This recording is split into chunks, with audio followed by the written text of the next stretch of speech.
Hello my dear friends, in this short video I am going to deal with the question or the topic, where did Jesus say I am God and worship me? Before I go ahead and answer this question, I would like to show you a small clip. Brothers, sisters, I would like you to do me a favor. If Jesus is God, I would like you to show me one verse, only one statement anywhere in your Bible, any version of the Bible where Jesus says, I am God, or where he says, worship me. I am asking you, Yes. do you agree? Yeah. Do you believe that Jesus is God? Yes. Yes, brother. Now, either you get true peace or I will come to your peace. Yeah. Correct? If yours is true peace, I will leave my peace and I will join you. Yes. Now, you told me Jesus Christ, peace be upon him, is God.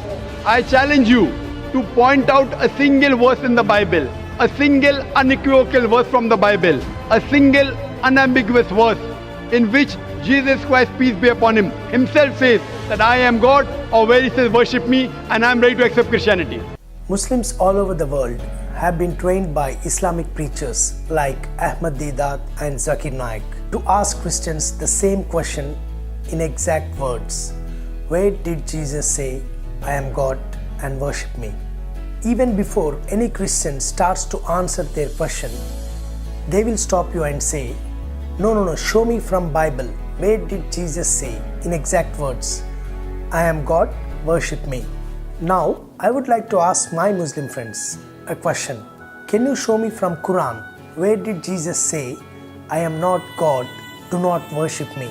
I repeat, show me in Quran in exact words, where did Jesus say, I am not God and do not worship me? I think it's a silly criteria asking for exact words. I could frame so many questions using exact words criteria. But rather, I would like to show you through this short video in a reasonable way, where did Jesus really claim to be God and accepted worship? I am going to use both Quran as well as Bible to answer this question.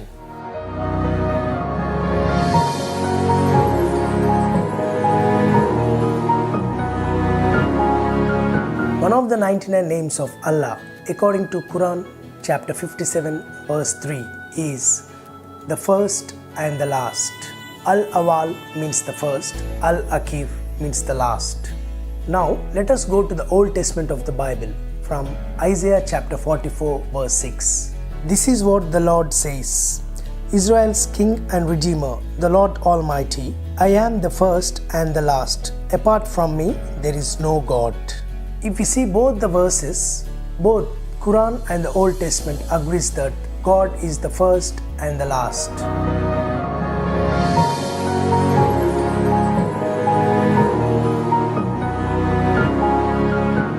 If anyone who says that he is the first and the last, he is definitely claiming to be God. Now, let us go to the New Testament of the Bible from book of Revelation, chapter 1, verse 17. It says, When I saw him, I fell at his feet as though dead. Then he placed his right hand on me and said, Do not be afraid. I am the first and the last. I am the living one. I was dead and now I am alive forever and ever. And I hold the keys of Hades and death. If you observe this verse, Jesus Christ is the speaker. And he is saying that he is the first and the last. So Jesus Christ is claiming to be God.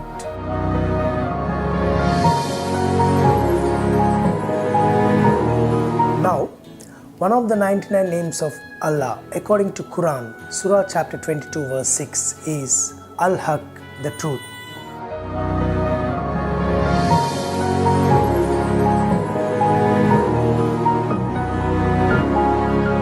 Now, let us go to the New Testament of the Bible from book of John chapter 14 verse 6.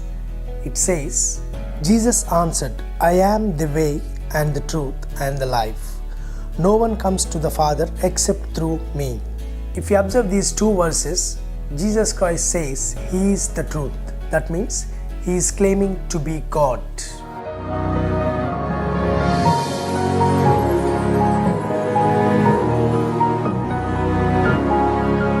Again, One of the 99 names of Allah, according to Quran, is Al-Ghafar, which means the great forgiver. If you see Psalms chapter 103 and verse 3, Yahweh is the one who forgives all your sins and heals all your diseases.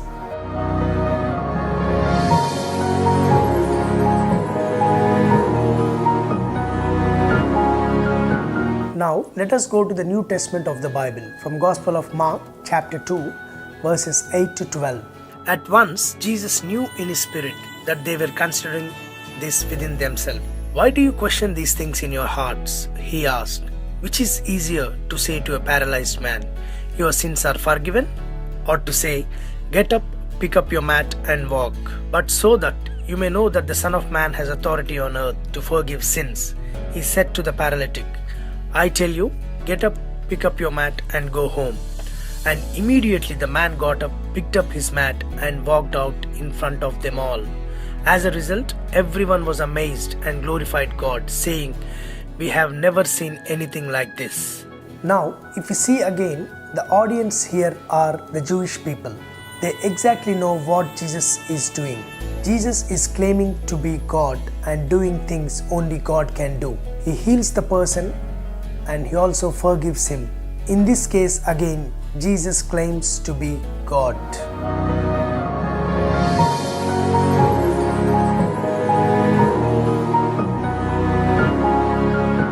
Now let us see Exodus chapter 20 verse 10. But the seventh day is a Sabbath day of rest, dedicated to the Lord your God.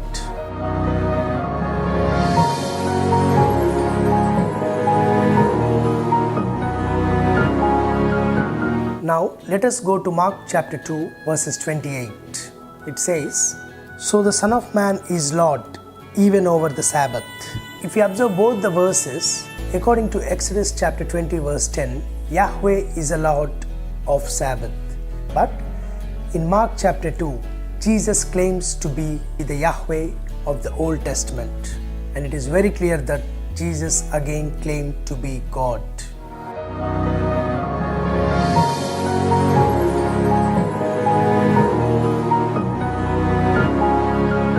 Now let us see from Matthew chapter 26 verses 62 to 65. Then the high priest stood up and said to Jesus, are you not going to answer? What is this testimony that these men are bringing against you? But Jesus remained silent. The high priest said to him, I charge you under oath by the living God. Tell us if you are the Messiah, the Son of God. You have said so, Jesus replied. But I say to all of you, from now on, you will see the Son of Man sitting at the right hand of the Mighty One and coming on the clouds of heaven. Then the high priest tore his clothes and said, he has spoken blasphemy. Why do we need any more witnesses? Look, now you have heard the blasphemy. If you observe these verses, Jesus makes three divine claims. One is the Messiah, the Son of God, and the Son of Man. When Jesus said that he is the Messiah, he knows that the Jews would understand his divine claim. Now, if you come to Bible, Isaiah chapter 61 verse 1. The Spirit of the Sovereign Lord is on me, because the Lord has anointed me to proclaim good news to the poor. He has sent me to bind up the brokenhearted, to proclaim freedom for the captives and release from darkness for the prisoners. So according to this verse, Messiah means the anointed one. He is anointed to save. He is the Savior who saves his people from their sins. So my dear friends, if we observe all these points, it is very clear that Jesus Christ is claiming to be the promised Messiah, the anointed one who is going to save his people from their sins. Now, let us see the term the Son of God. When the high priest asked Jesus, are you the Son of God? Jesus said, yes, I am.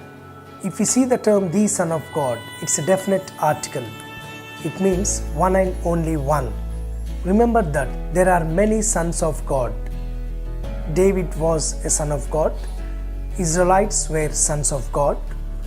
I am a son of God, but Jesus is the Son of God. He is separate from all sons of God. When Jesus said that He is the Son of God, He not only inherits what all His Father have, but He also inherits His divinity, His divine nature to be God. So Jesus claimed to be God by saying that He is the Son of God. Jesus not only claims to be the Messiah and the Son of God, but He also claims to be the Son of Man. Jesus says that you will see the Son of Man coming on the clouds of the heaven. Now, when Jesus said that He is the Son of Man, every Jew in the audience know this divine claim. They know that Jesus is claiming to be the Son of Man of Daniel chapter 7 verses 13 and 14. In my vision at night, I looked, and there before me was one like a Son of Man, coming with the clouds of heaven. He approached the Ancient of Days and was led into His presence. He was given authority, glory, and sovereign power. All nations and peoples of every language worshipped Him. His dominion is an everlasting dominion that will not pass away, and His kingdom is one that will never be destroyed. When Jesus made this claim, the high priest tore his clothes in horror and said that this man has blasphemed. That means this man is claiming to be God. So my dear friends, if you observe these verses from Matthew chapter 26, we can clearly say that Jesus claimed to be the Messiah, the Son of God, and the Son of Man. Three divine claims. Now let us see where did Jesus really accepted worship when people came to worship Him. The wise men worshipped Him from the moment He was born in Matthew chapter 2. The leper worshipped Him at His healing in Matthew chapter 8. The synagogue ruler worshipped Him in Matthew chapter 9. The disciples worshipped Him on the boat in Matthew chapter 14. The Canaanite woman worshipped Him in Matthew chapter 15.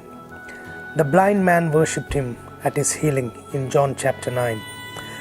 The woman worshipped Him at empty tomb in Matthew chapter 28.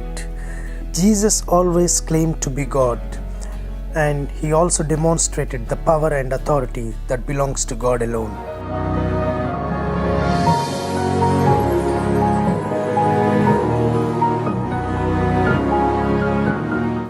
Before I conclude, I want to tell to my Muslim friends, don't let a silly criteria asking for exact words stop you from knowing the reality about Jesus Christ, His divine nature. He is the Son of God and He is God. I also wanted to say to my Muslim friends that Jesus Christ is not just a prophet or just a messenger, but He is more than that. He is the Son of God and He is God. If you can understand His divine nature, you can have eternal life in our Lord and Savior Jesus Christ, who is God forever and ever. So my dear friends, if you like this video, please do share it with your friends, and also please do subscribe to my YouTube channel, Suman Kumar Polepaka. Know the truth and the truth will set you free. God bless you.